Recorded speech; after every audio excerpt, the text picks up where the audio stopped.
Salut, c'est Christophe de la chaîne YouTube Chronique d'une Cep. Je me répète tout le temps, il va falloir que je trouve un autre slogan de départ parce que c'est vraiment pourri ça.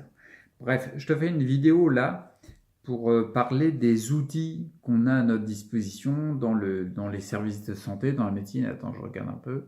Les services de santé, la médecine qu'on a de disponibles pour avoir des marqueurs sur différents tu sais, par exemple, on peut mesurer l'isotonie du sang, on peut mesurer les taux de minéraux, on peut mesurer la présence des métaux lourds, on peut mesurer plein de choses. On peut voir, on a les radios, on a les scanners, les IRM, les prises de sang, encore plus performants, les oligoscans qui voient l'intracellulaire. On a plein d'outils. On a une chance hallucinante d'avoir ces outils-là à notre époque. Et il y a un mais, un toutefois, tu mets ce que tu veux, mais il y a un élément que je voudrais mettre vraiment en avant dans la vidéo par rapport à ces outils-là. On a une chance hallucinante parce que tu imagines bien que en 1500 ou 1600 des brouettes, on n'était pas en train de mesurer, on ne pouvait pas voir l'état de ton foie, on ne pouvait pas mesurer plein de choses. Donc c'est une chance hallucinante. On a des outils qui sont magnifiques et c'est important d'avoir ces outils-là, de s'appuyer dessus. Mais, je place un mais, c'est encore plus important de ne pas en être esclave, à mon avis. Je vais te prendre des exemples concrets et précis que j'ai vécu et que des proches ont vécu pour illustrer ce propos-là. Tu vois, par exemple, moi j'ai passé des oligoscans étalés, j'en ai passé 4, je crois, 4 ou 5, je sais plus, étalés sur des années, tu vois, pour voir un petit peu les niveaux, comment ça avançait, pour avoir des marqueurs sur les minéraux, sur les métaux lourds notamment. Les oligoscans, dès le début, ils ont révélé une déficience en magnésium, pas que, il y avait d'autres éléments, mais une déficience en magnésium hallucinante. Enfin, hallucinante. Tu sais, la déficience sur l'oligoscan, tu vois que tu es en dessous de la norme, tu es vert, après quand tu es encore plus, tu es jaune, et après en plus, tu es rouge. J'étais pas rouge, mais j'étais un jaune bien marqué. Si tu veux, j'étais un jaune un peu orange, quoi. C'est mélangé avec du rouge. Ça taquinait le rouge, quoi. Donc là, le magnésium, on voit, c'est énorme. Tu as une grosse chute en magnésium. Donc il faut le remonter. Ok, d'accord. J'ai passé 6 mois. 6 mois à prendre des compléments de magnésium. D'accord? Mais quand je te dis prendre des compléments de magnésium, c'est-à-dire qu'au maximum, j'ai eu une période à peu près sur les 6 mois, sur 3 mois, j'étais à 3 gélules par jour, et sur 3 mois, j'étais à 6. J'étais au maximum de ce qu'on pouvait prendre. J'étais au taquet, j'ai dépensé une fortune en magnésium, et force est de constater que les oligoscans d'après, ils m'ont montré la même déficience en magnésium. Ce qui veut dire que je me suis blindé de magnésium par rapport à un marqueur lié à un outil très performant qui me donne une vision dans un angle de vue, je vais dire l'angle de vue de la chimie du nombre de molécules, etc. J'ai pris du magnésium qui aurait dû, j'ai pris tout, j'ai pris du sel de Nigarin, du chlorure de magnésium, j'ai pris du magnésium en gélule, du magnésium marin, j'ai tout pris. Bref, et ça n'a pas bougé d'un iota. Si, j'ai récupéré, mais tellement peu, c'était ridicule. Donc j'étais toujours pareil. Et tous les oligoscans que j'ai, ils ont un magnésium en déficience. Énorme. Par contre, durant ces périodes-là, ça s'étale sur, on va dire, 2 ans et demi, mes fluctuations dans la vie, mes états cliniques, comment j'étais, etc., il y a eu une fluctuation énorme, tu vois, j'ai eu des hauts, des bas. J'ai même la période où j'ai remarché. Et pourtant, le magnésium, il était toujours pareil.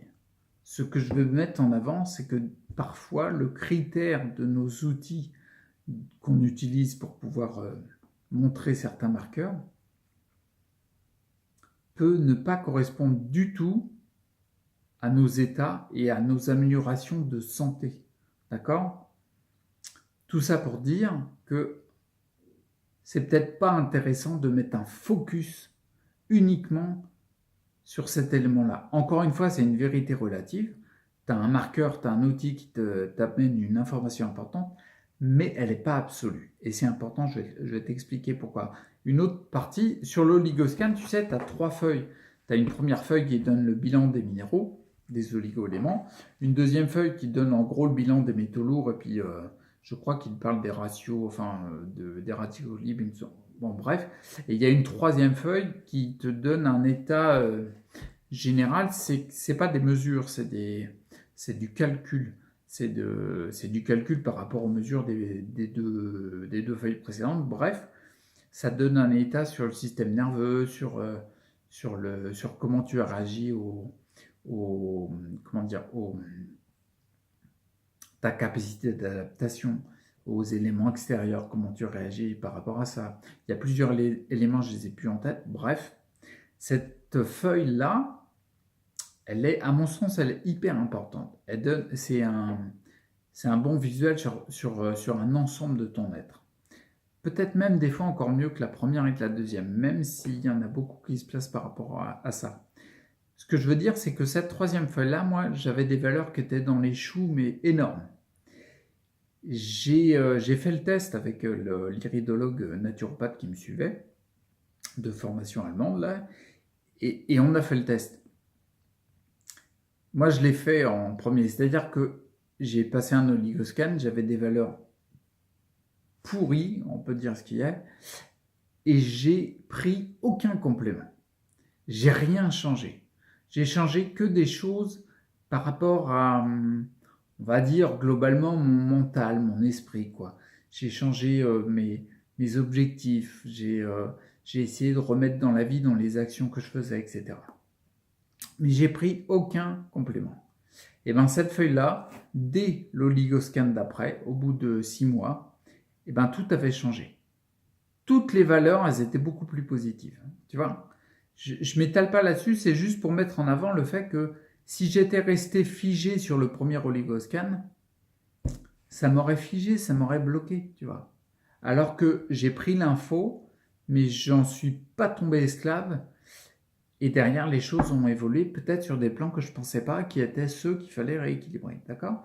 Je te prends un autre exemple. Ouais, on a 7 minutes, 7h30. Je te prends un autre exemple d'une personne, d'un proche, qui est hyper proche. C'est le proche qui m'aide au quotidien dans tellement de choses que je ne pourrais pas faire tout ce que je fais, toutes les avancées dans mon parcours de guérison si elle n'était pas là. Bref, ce proche-là a passé un oligoscan. D'accord? Alors, les taux de métaux lourds, c'est la deuxième feuille, mercure number one. Je me demande si c'était pas rouge au début. Mais énorme. Alors là, pareil, ça venait taquiner le rouge si c'était pas rouge. Vraiment énorme. Un nombre de plombages impressionnant dans la bouche. Si elle s'était focalisée sur cette deuxième feuille avec le marqueur qui présente, c'est une vérité relative, hein, ça présente la réalité de ce qui est, tu vois. Mais si elle s'était focalisée dessus, elle n'aurait jamais été retirée des plombages, d'accord? Elle a été retirée des plombages. Sur le point de vue, sur l'approche des métaux lourds, c'est quelque chose de fou, de carrément débile de toucher à ça parce que les métaux lourds auraient augmenté. Elle avait un énorme plombage. Elle a été voir un dentiste qui n'était pas du tout au courant des protocoles par rapport aux métaux lourds. Donc, aucun rinçage au charbon, alors encore moins de chlorella. Le masque au charbon, t'oublies. Aérer la pièce, t'oublies aussi. Rien. Les vitesses de rotation de la fraise, bon, je te raconte pas. Ça a échauffé le plombage, forcément, il y a du méthylmercure qui s'évacue. Attends, encore pire, une seule aspiration, pas double. Et en plus, bon, il lui dit, j'aimerais bien me rincer la bouche. Il dit, non, maintenant on rince plus la bouche, ça sert à rien. T'imagines le niveau, il n'était pas du tout au courant, le mec, des risques qu'il prend déjà. Bref, la personne se fait retirer une partie du plombage. Donc le plombage, il a été bien travaillé à la fraise. Horrible, quoi, en termes de mercure, c'est horrible. Elle se rince la bouche blindée de dépôts de plombage.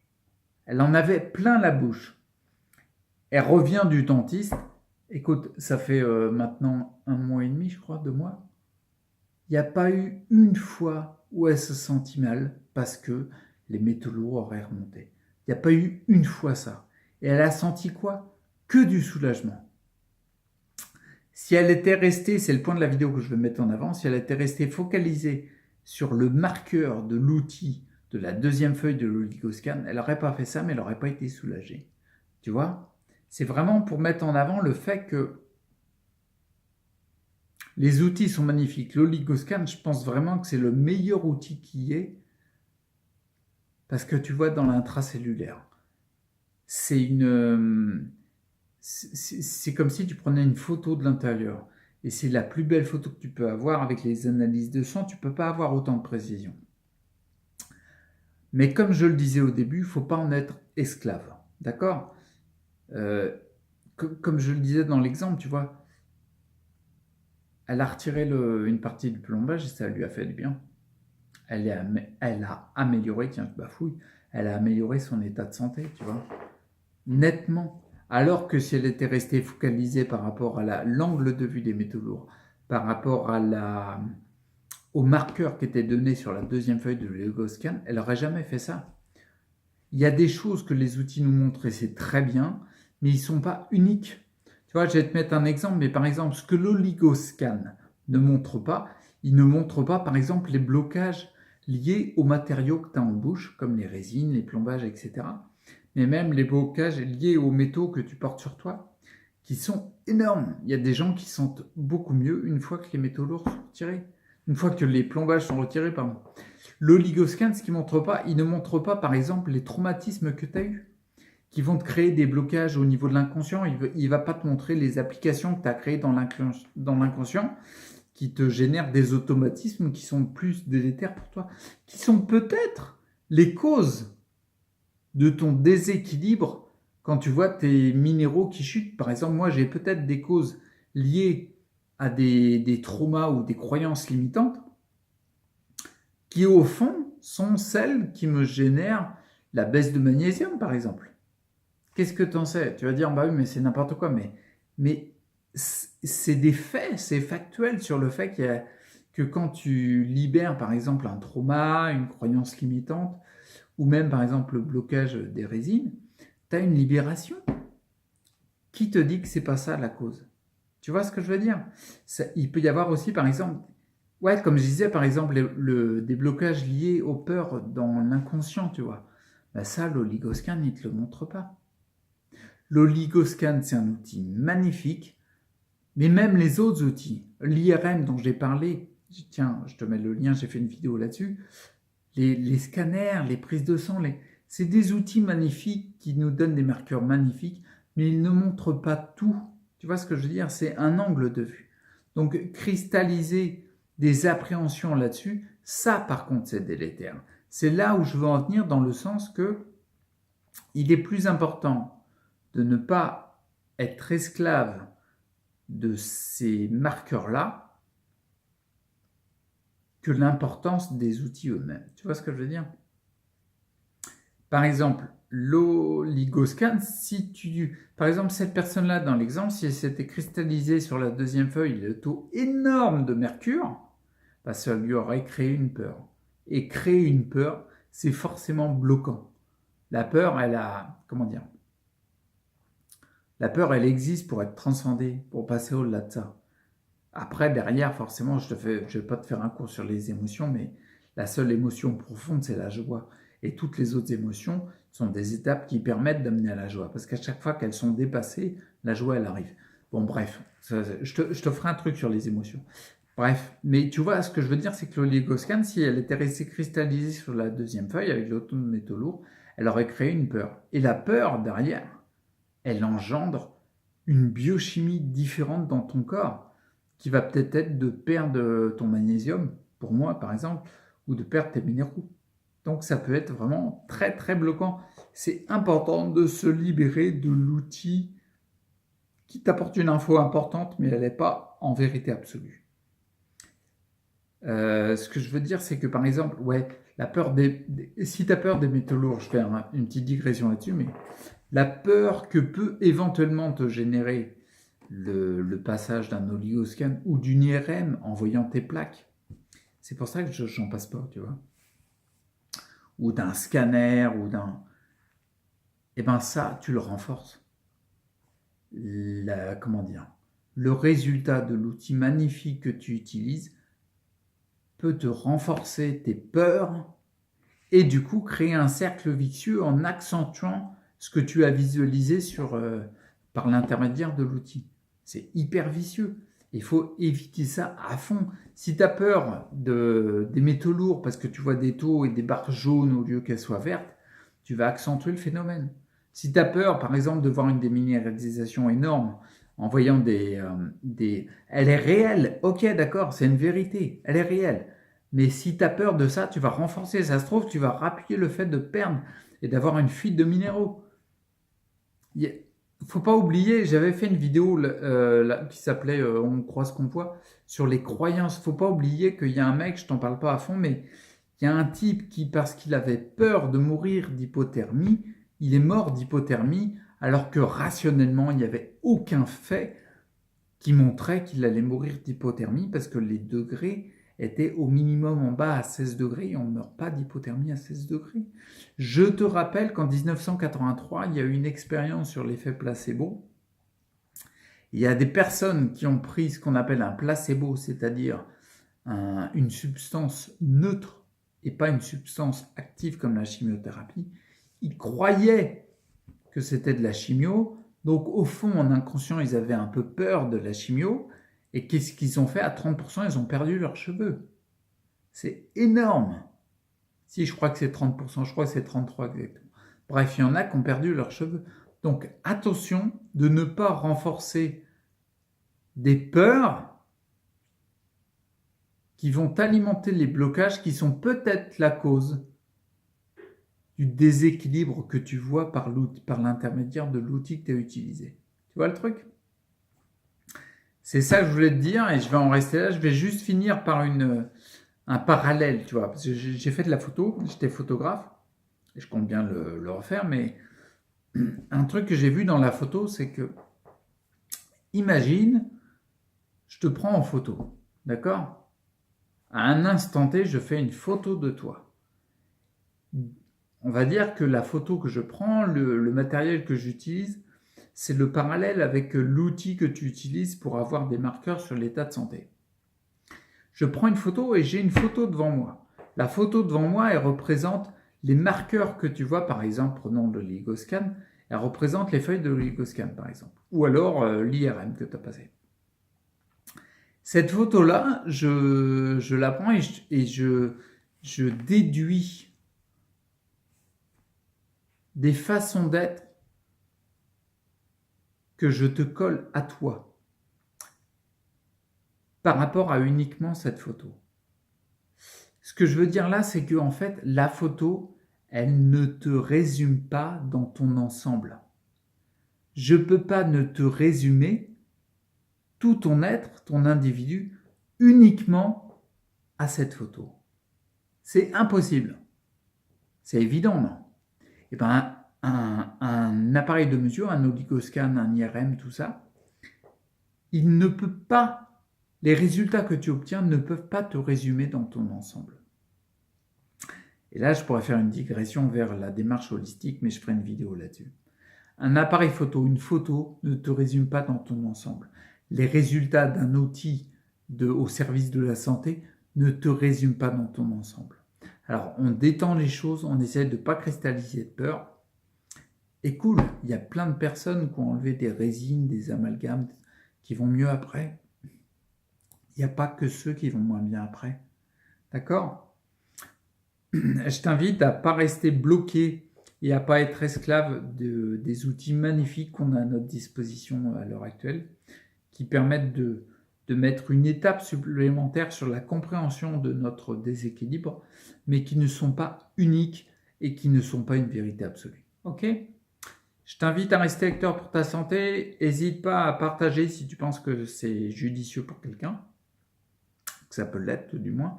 Le partage est plus important même que les pouces bleus, rouges, les pouces sur le côté, tout ce que tu veux. Donc, n'hésite pas. Et puis, on se quitte là. Bon, je ne fais pas de digression, je ne parle pas de ma vie parce que là, je suis fatigué, donc je vais aller me reposer direct. J'ai eu un peu de mal à faire la vidéo, mais je voulais la faire, c'est important. Et puis, je te dis à bientôt. reste acteur pour ta santé. Ça, c'est la priorité. D'accord? Allez, je vise le bouton. Je te dis à plus. Ciao!